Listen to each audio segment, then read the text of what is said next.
A Coreia do Sul bloqueou o acesso ao aplicativo de inteligência artificial DeepSeek em computadores governamentais. O objetivo da medida é proteger os dados em meio a preocupações com a privacidade da plataforma chinesa.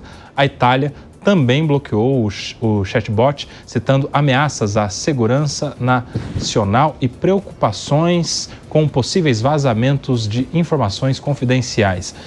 Primeiro, Solano, explica do que se trata esse DeepSeek que surpreendeu a muita gente, uma espécie de concorrente ali do ChatGPT. As pessoas estão comparando. É justa essa comparação? Faz sentido? São de fatos paralelas? São empresas que entregam o mesmo serviço? E qual é essa preocupação com a empresa chinesa em específico? Pois é, Cuba, que mundo maravilhoso que a gente vive, que todo dia a gente é surpreendido por uma novidade atrás da outra. E não, acho que não foi coincidência, mas no dia 20 de janeiro, enquanto o Trump tomava posse, o DeepSeek é lançado com assim, um estrondo lançamento na China, porque ele faz muito, né? O DeepSeek a gente consegue baixar pelas redes aí do Google Play, pela Apple Store. Ele é muito rápido, ele é muito completo, ele entende português muito bem e ele é um concorrente realmente à altura do ChatGPT, do Google Gemini e de outros tantos, com algumas diferenças muito interessantes. Uma delas é que ele é gratuito, ele é 100% gratuito. A segunda diferença também que é bastante interessante é que antes de responder, ele monta um raciocínio dizendo como é que ele vai buscar a resposta. Você enxerga a arquitetura, né? A terceira grande diferença é que ele é um software aberto, né? Open source, que a gente chama, de maneira que é transparente a maneira em que ele faz a gestão dos dados para se dar a resposta e permitindo que eu instale ele, por exemplo, no meu computador. Então, assim, ele é transparente na questão da estrutura de TI, ao contrário Código aberto. ChatGPT. Código aberto, ao contrário do ChatGPT. Por outro lado, o que aconteceu? A gente foi lá, assim como também aconteceu com a Autoridade de Proteção de Dados da Coreia do Sul, da Itália, da Nova Zelândia, da França e tantas outras, nós fomos lá usar os termos gerais de uso, que é o documento que mostra o relacionamento entre a aplicação e os seus usuários, os seus consumidores. Então lá está lá bem claramente que qualquer questão envolvendo o usuário e o DeepSeek, eu vou ter que ir lá demandar numa corte da China.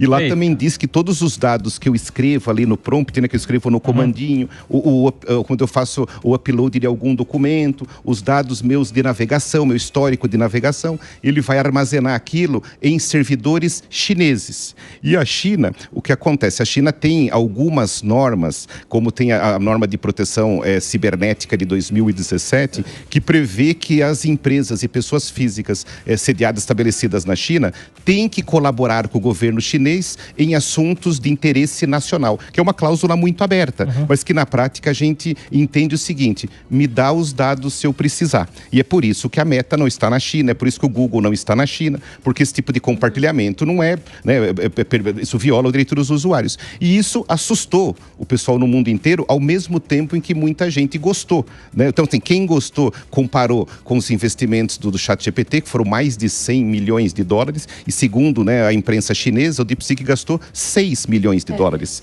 usando chips assim, não tão avançados, mais baratos, fazendo com que a Nvidia, assim, tipo, uma das maiores, a maior Big Tech hoje lá na Bolsa de Valores dos Estados Unidos, caísse 600 bilhões de dólares em um dia. É a maior queda da história de toda a Bolsa americana.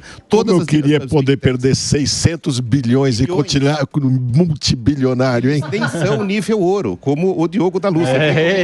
Então é uma...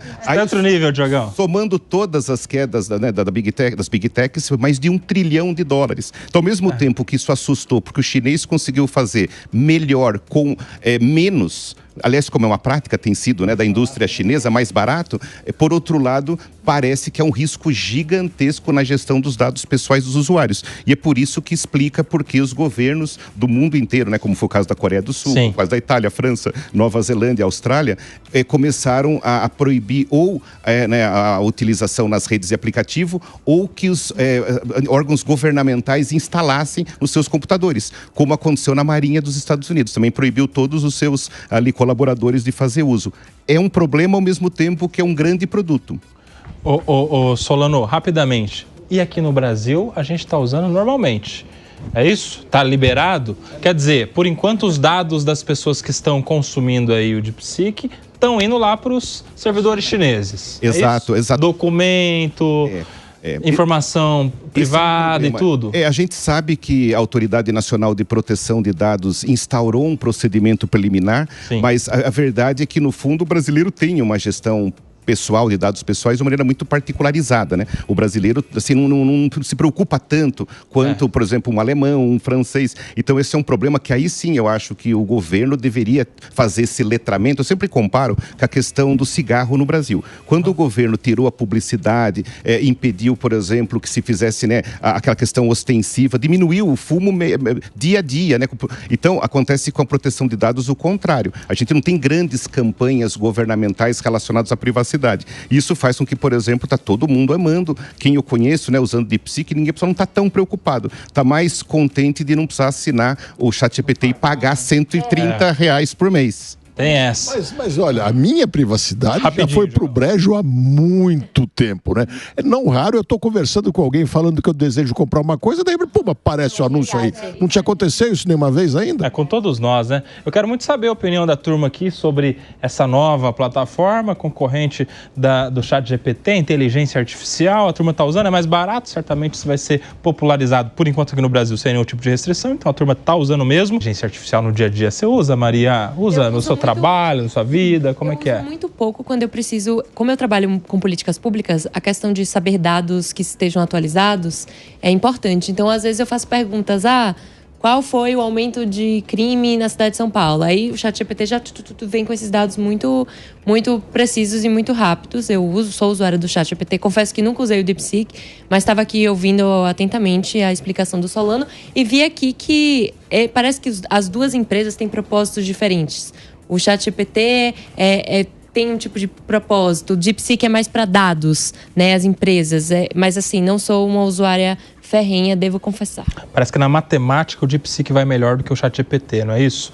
As questões mais objetivas? Então, teve uma atualização agora dessa semana do ChatGPT, que é uma versão que ele foi até o 4, depois começou o 1, né? Ele tem mas a nova versão, que é o 3 ChatGPT, para matemática, ele está muito bom.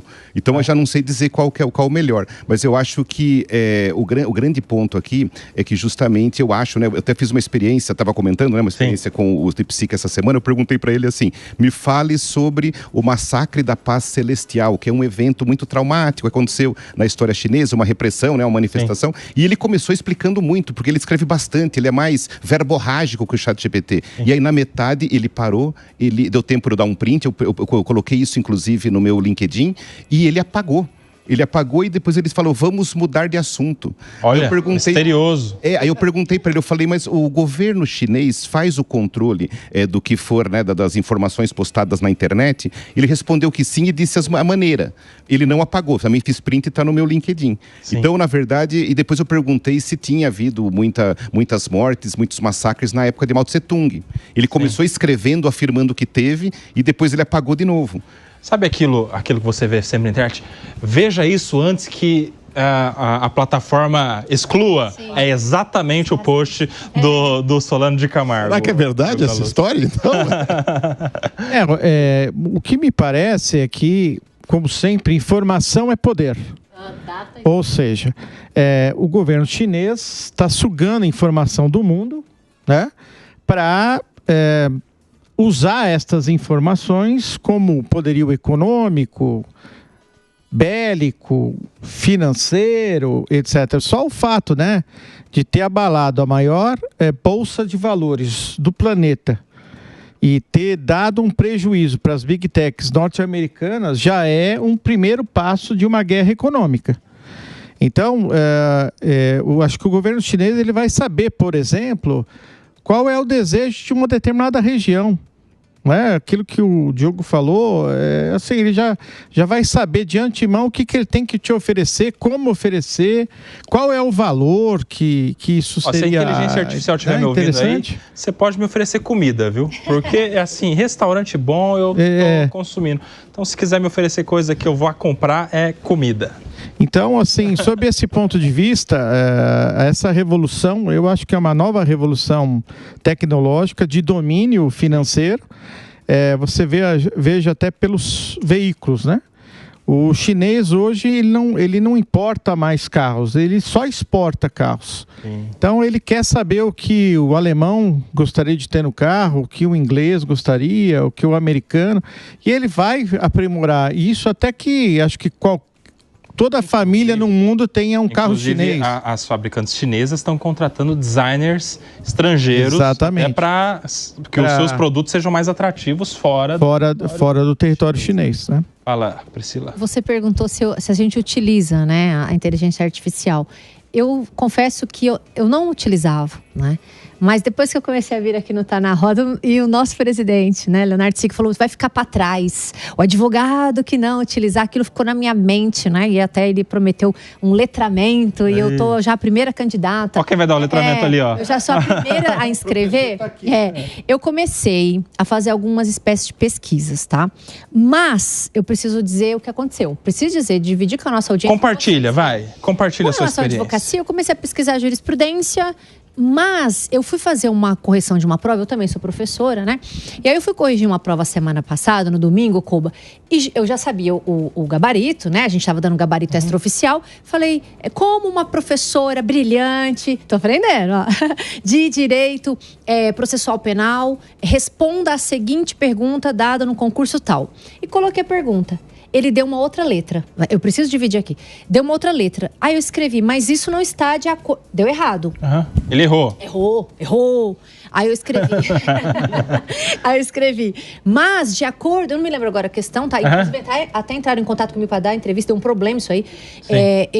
Aí eu escrevi, mas isso não está de acordo com o artigo tal. Ela, não falou assim, mas é verdade. Mudo a minha resposta para... Eu tô te falando. Tá aí, deixa só para falar uma coisa. Vai lá. E sabe o que a banca deu? A banca deu a mesma assertiva que a inteligência artificial deu. Nossa. Aí agora... Errada. Aí, tá errada. Em total... Ou seja, quem corrigiu foi a inteligência artificial. Ou seja, então eu tô falando isso porque eu não confiei. Mas, ó, e era a letra da lei. O que é a letra da lei? Só pra falar. Era de acordo com o que tá no artigo. Não tinha questionamento, Koba. E ali eu falei, o quê, rapaz? Era só falar o artigo, né? Você sabe que isso aí, a gente vai aprendendo que tem todo um jeito de utilizar a inteligência artificial, os comandos e tal, os jeitos de evitar como é que chama as invenções dela? Sim. As alucinações da inteligência artificial. O Solano, ele sabe corrigir prova,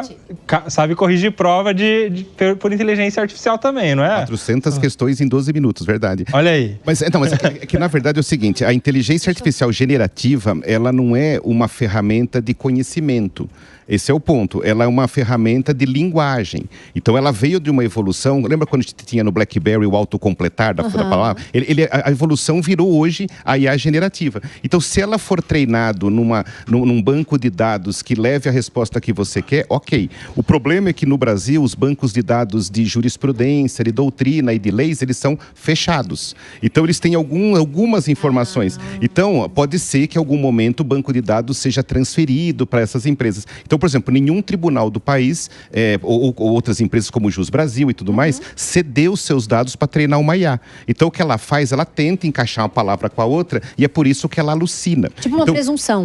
Ela junta a palavra com outra com base em matemática, inferência estatística. Então, o que eu brinco, o pessoal fala assim, mas a IA vai acabar com o Google. Não vai, por essa exclusiva razão. A IA é uma ferramenta de linguagem que vai, com base no que ela achar, o algoritmo achar, que vai ser a resposta que você quer, com base nos dados que ela tem, enquanto o Google e os outros buscadores de internet, eles organizam todo o conhecimento do mundo. Aí é uma ferramenta de conhecimento. Essa é a diferença. Então, para que serve uma IA generativa? Para trabalhar para nós. É uma ferramenta. Então, se você treinar ela com base numa prova que você aplicou, dizendo que você considera a resposta como sendo correta, ela vai entender, ela vai aprender, e aí qualquer prova que você colocar, ela vai criar um padrão em si. Exatamente. Agora, se você quer pressupor que ela vai ter o conhecimento prévio sem treinamento, se ela não teve aqueles dados sendo alimentados antes, pode ser que ela alucine. Agora, né? De outro lado, muitas vezes a gente faz a pergunta e autoriza ela a pesquisar na internet. E na internet, de uma maneira geral, ela vai encontrar verdades e inverdades. Porque na internet tem enganos também. Sim. Então, às vezes, ela traz por isso, né? Mas eu não uso o DeepSeek ainda porque eu assino uma startup que é um compilado de diversas inteligências artificiais. Então, muitas vezes eu não sei nem qual que eu estou usando, que ele vai buscar. Eu estou esperando que eles venham assinar o DeepSeek e vou usar. Porque eu, particularmente, não tenho muita preocupação com a questão do sigilo. Porque acho que eles não querem saber dos meus dados pessoais para investigar a minha vida. Eles querem saber pessoas como eu que fazem e não fazem para poder desenvolver seus produtos. Me parece que nós estamos numa situação tranquila. Já grandes corporações, governos, esses eu acredito que tem que se preocupar muito mais, porque esses têm segredos que podem ser vontade da inteligência artificial. Mas você não acha que tem um risco, por exemplo, o cara está trabalhando lá na Secretaria da Presidência da República, um funcionário público, ele tem que apresentar um relatório de acordo com algumas planilhas, ele utilizar o DeepSeek e aí indiretamente compartilhar informações sensíveis com a mesma coisa com empresas, né? Ou influenciar a política pública. Esse Exato. É o problema, porque a inteligência artificial todas têm viés. Isso é normal, né? Que é uma visão ideológica que os dados reproduzem. Então, às vezes, o uso maciço por órgãos governamentais pode levar, inclusive, a influenciar a política pública. Um insight que possa vir num legislador ou alguma aplicação de dinheiro público com base numa resposta da IA. Por isso que nós temos que ter regulação da IA, levando-se em conta justamente essa curadoria dos resultados para que a gente evite, por exemplo, um viés discriminatório contra minorias, contra a população desassistida. Então, esse é mais o risco. E também, como o Diogo falou, que também concordo, é que a gente fala de psicologia digital, que é o fato de eu fazer grandes manipulações, considerando uma leitura que se faz de uma certa população. Eu fico, assim, massatando conteúdos para que a pessoa, de repente, comece a ficar com raiva de algum tipo de grupo oposto. Sim, perigoso, né? As bolhas, né? As bolhas do viés confirmativo que a gente está vendo aí, que está impactando muito a forma que as pessoas votam, escolhem seus governantes e tudo mais. Agora, para fechar, qual a sua projeção, Solano, para o DeepSeek aqui no Brasil? A gente vai ter uma proibição, um bloqueio, ou isso aí vai continuar? Aqui no Brasil não vai ser problema, só nos outros países? Eu acho que a Autoridade Nacional de Proteção de Dados já deveria ter, num certo sentido, divulgado, né, algum pedido público de esclarecimentos sobre a gestão de dados dos brasileiros, informações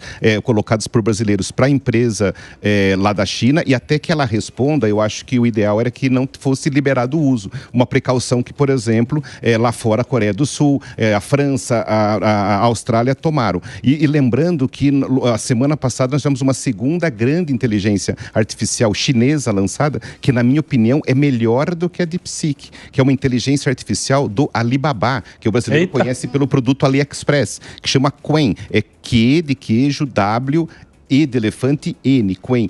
É muito melhor porque além dela fazer as respostas generativas, né, de textos e imagens e cálculos e programação, ela também faz videozinhos. Então ela é um tudo em um. Tipo Sora. Tipo Sora, tudo em um de graça. Ela é muito melhor, mais rápida, mais confiável, mas também... Tá acessível? Acessível para todos. Já pode. Já pode ser usado. Mas agora eu vou aproveitar e falar de uma brasileira que pouca gente conhece. Vamos lá, a Maritaca. Vocês conhecem a Maritaca? Maritaca. É uma startup nascida em Campinas, dentro da Unicamp, por estudantes de pós-graduação de ciência da computação. Ela é maravilhosa. A startup chama Maritalk, que eu achei bacana, né? Mas o programinha Maritaca, ela é uma IA generativa. Maritalk, até uma ararazinha. Ela é ótima porque ela foi treinada com dados, livros, textos brasileiros e portugueses. Então a qualidade do texto é maravilhosa. Não é igual a, por exemplo, ChatGPT, que fica crucial, que repete a mesma coisa, é chato o texto. Sim. Então, gente, vamos prestigiar. E também tem uma outra brasileira que eu conheci faz pouco tempo, que eu estou testando, que é muito boa, que chama Amazônia AI. Então, assim, muito embora se fale que o Brasil já tem, e são maravilhosas as soluções. Olha aí. É a nova corrida à lua, né? É a nova Sputnik. É Sputnik, exatamente. Daqui a pouco os outros países vão bloquear porque não querem as informações armazenadas aqui no Brasil. Vai ter essa também, né?